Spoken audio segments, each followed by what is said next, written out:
Dragon Ball 5 Terrible Wishes People Made, and 5 that actually made sense. Number 10 Terrible Wishes. 5 years younger in the Dragon Ball Super movie, it's revealed that Bulma has been making wishes for years with the Dragon Balls.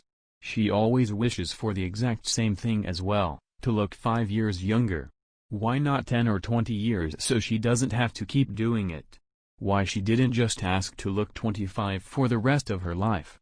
Who knows? Number 9 Wishes that make sense. How to become a Super Saiyan God. After learning that Shenron had strict limits on his abilities, Shenron couldn't make a Super Saiyan God appear. Goku instead asked for the next best thing, the knowledge he needed to become one.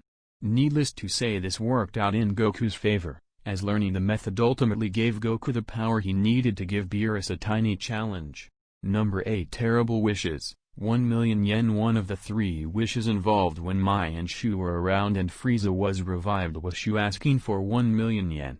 1 million yen isn't even $10,000 in USD, just for scale.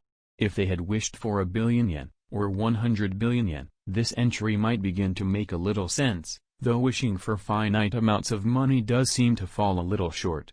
However, Shu's wish amounts to a relatively humble nest egg when looked at in context. Number 7 Wishes that made sense. Eternal life. In Dragon Ball Z history, only a couple of people have been smart enough to wish for eternal life.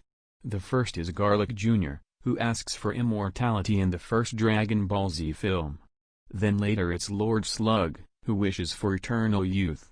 Slug's wish is certainly smarter than Garlic Jr.'s, but they both easily achieved what Frieza tried so hard to get. Number 6 Terrible Wishes. Ice cream. The same time that Frieza was brought back, Shenron mentioned they had multiple wishes remaining.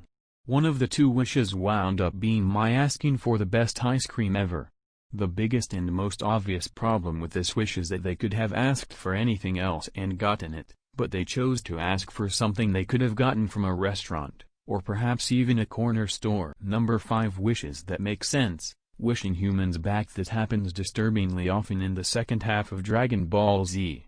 The Z fighters wind up failing to mitigate the damage done to the world multiple times over. As a result, they wind up having to bring back humans a lot. Both Cell and Boo do such damage to the planet that they have no choice but to wish everyone back. Fortunately for them, people don't seem to remember what's happened before. Number 3 Wishes that make sense. Removing the bombs from the androids. After Gohan finally manages to take down Cell, peace returns to the world again. Krillin realizes they have a single wish left after resetting everything prior to Cell first appearing. Number 2 Terrible Wishes. Bringing Frieza back. By every imaginable metric, bringing back Frieza was a terrible idea. He didn't do anything positive for the galaxy, often selling planets and blowing them up whenever he felt like they were out of line. If you were a part of his army, things were fine, but if you annoyed him at all, you might easily wind up dead.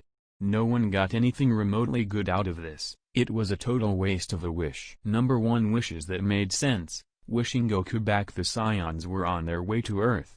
Piccolo and the others had spent a year training to prepare, but the hopes were truly resting on someone who had already done the impossible several times over. Goku was in the other world, training with a cosmic being. Wishing him back was not only a good plan, but it was the only thing that could have worked. The Z fighters were completely unequipped for the fight they had in front of them.